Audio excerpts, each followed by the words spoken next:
السلام علیکم۔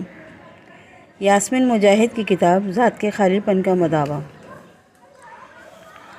اگلا موضوع ان کا ہے اسٹاک ڈیل تضاد۔ اسٹاک ڈیل تضاد قرار دیتا ہے کہ آپ کو اپنا یقین برقرار رکھنا ہے کہ مشکلات سے قطع نظر آخر آپ بچ نکلیں گے، اور اس کے ساتھ ساتھ عین اسی وقت آپ کو اپنی حالیہ زندگی کے بے رحم ترین حقائق سے بھی مقابلہ کرنا ہے، چاہے وہ جو بھی ہوں۔ اس تضاد کو یہ نام ایڈمرل جیمز اسٹاک ڈیل کے نام پر دیا گیا ہے، جو ویتنام جنگ کے دوران قید ہونے والا اعلیٰ ترین امریکی عہدیدار تھا۔ اسے جنگی قیدیوں کے کیمپ ہنوئی بلٹن میں رکھا گیا۔ 8 برس کی قید کے دوران اسٹاک ڈیل کو 20 سے زائد بار تشدد کا نشانہ بنایا گیا۔ اپنی کتاب گڈ ٹو گریٹ میں جم کولنز نے اس گفتگو کا حال بیان کیا ہے جو رہائی کے بعد اس نے اسٹاک ڈیل سے کی تھی۔ کولنز نے اسکاٹ ڈیل سے پوچھا کہ وہ کیسے بچ نکلا۔ اسٹاک ڈیل نے وضاحت کی، میں کہانی کے انجام کے متعلق اپنے ایمان سے کبھی دستبردار نہیں ہوا۔ مجھے کبھی اس بارے میں شبہ بھی نہیں ہوا کہ نہ صرف بچ نکلوں گا بلکہ یہ بھی کہ آخر میں غالب آؤں گا، اس تجربے کی زندگی بدل دینے والے واقعے میں تبدیل کر دوں گا، اس تجربے کو زندگی بدل دینے والے واقعے میں تبدیل کروں گا، اور میں اس چیز کا ماضی سے تقابل کرتے ہوئے کسی اور شے سے تبادلہ نہیں کر سکتا۔ کولنز نے اس کے بعد پوچھا، کون لوگ ہیں جو ایسا کرنے میں کامیاب نہیں ہوتے؟ اور وہ یہ بتانا تو آسان ہے۔ اسٹاک ڈیل نے کہا، وہ لوگ جو کہتے ہیں کرسمس تک ہم نکل جائیں گے، اور پھر کرسمس آتی ہے اور کرسمس گزر جاتی ہے، پھر وہ کہنے لگتے ہیں ہم ایسٹر تک نکل جائیں گے، پھر ایسٹر آتا ہے اور ایسٹر تک گزر جاتا ہے، پھر شکر گزاری کا دن، اور پھر دوبارہ کرسمس آ جاتی ہے، اور ایسے لوگ ٹوٹے ہوئے دل کے ساتھ موت کے منہ میں پہنچ جاتے ہیں۔ یہ بہت اہم سبق ہے۔ آپ کو کبھی اس یقین کے ساتھ کہ آخر میں آپ ہی غالب رہیں گے کسی اور شے کو غلط سلط نہیں کرنا۔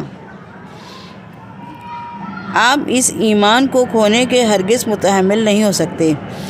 اس کے ساتھ ساتھ آپ کو اپنے موجود بے رحم ترین حقائق کا نظم و ضبط کے ساتھ مقابلہ بھی کرنا ہے، چاہے وہ جیسے بھی ہوں۔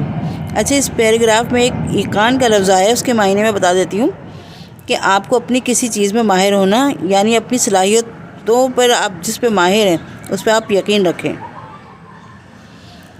ایکسیلنسی، اس کو آسان لفظوں میں انگلش میں ایکسیلنس کہا جا سکتا ہے۔ اسٹاک ڈیل نے یہ وضاحت بھی کی ہے کہ کیسے دوسروں کو نصیحت کیا کرتا تھا۔ ہم کرسمس تک یہاں سے نہیں نکلنے والے، اس کے ساتھ نمٹتے۔ اسٹاک ڈیل نے ایک طاقت اور مظہر کا تجربہ کیا تھا۔ اس نے کبھی بھی امید نہیں کھوئی، لیکن اس نے کبھی حقیقت سے آنکھیں بھی نہیں چرائیں۔ اس نے اپنی موجودہ حقیقت سے کبھی منہ نہیں موڑا۔ اس نے یہ کبھی ایسا ظاہر نہیں کیا اور نہ خود کو مغالطے آمیز مثبت پن کے ہاتھوں میں جانے دیا۔ اس کی بجائے اس نے اپنے موجودہ حالات کی حقیقت کو قبول کیا، اور عین اسی وقت اس نے چیزوں کو بہتر ہو جانے پر اپنا ایمان بھی نہیں ڈولنے دیا۔ نفسیات کے میدان میں اسی چیز کو اسٹاک ڈیل تضاد کہا جاتا ہے۔ اسلام میں یہ صبر و استقلال ہے، اس کے ساتھ امید شامل ہوتی ہے۔ مومن سختی کا سامنا کرتے ہوئے ایسا ہوتا ہے۔ اگر ہم پیغمبروں کی صرف ایک مثال پر ہی غور کریں تو ہمیں اس کامل توازن کی ایک جھلک دکھائی دی جائے گی۔ جناب حضرت ایوب کی دعا کے اس مظہر کی ایک حیران کن مثال ہے۔ وہ اپنا بدترین وقت گزار رہے تھے، وہ اپنی صحت کھو چکے تھے، اپنی دولت اور اپنے خاندان سے محروم ہو چکے تھے۔ اپنے مشکل ترین وقت میں آزمائش کے 18 برسوں کے بعد انہوں نے اپنے رب کی جانب دیکھا اور اسے پکارا۔ وَأَيُّوبَ إِذْ نَادَىٰ رَبَّهُ أَنِّي مَسِّيَنِيَ الضُّرُّ وَأَنتَ أَرْحَمُ الرَّاحِمِينَ۔ اور یہی سوزش مندی اور حکم علم کی نعمت ہم نے ایوب کو دی تھی۔ یاد کرو جب اس نے اپنے رب کو پکار کر کہا، مجھے بیماری لگ گئی ہے، تو ارحم الراحمین ہے۔ جناب ایوب کی دعا میں سیکھنے کے لیے کئی گہرے اسباق موجود ہیں۔ سب سے پہلے یہ کہ انہوں نے اپنے رب سے اپنے درد کو چھپایا نہیں، انہوں نے اس درد پر بے حسی کی چادر ڈالنے کی کوشش نہیں کی اور نہ ہی یوں ظاہر کیا جیسے اس کا کوئی وجود ہی نہیں ہو۔ انہوں نے حقیقت سے منہ نہیں چھپایا، انہوں نے اپنی تکلیف کے ساتھ اور ایمانداری اور کمزوری کے ساتھ اپنے رب سے رجوع کیا۔ یہ شفا کی طرف بڑھنے والا پہلا قدم ضروری ہے۔ یہ شفا کی طرف بڑھنے کا پہلا ضروری قدم ہے۔ سب سے پہلے تو خود زخم کے ہونے کا اقرار کیا۔ سب سے پہلے تو خود زخم کے ہونے کا اقرار اور اس کے بعد اسے شفا کے لیے اپنے رب سے پاس لے جانا۔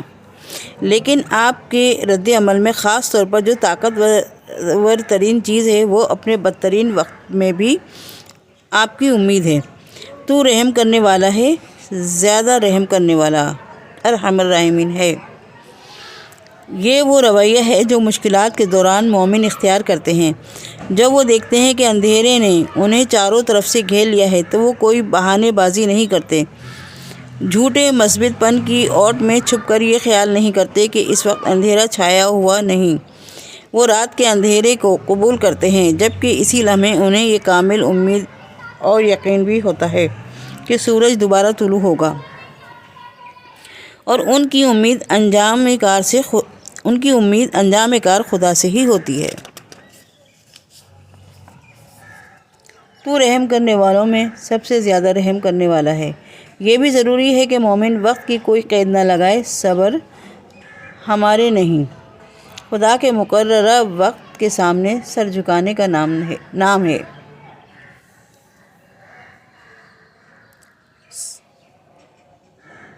جب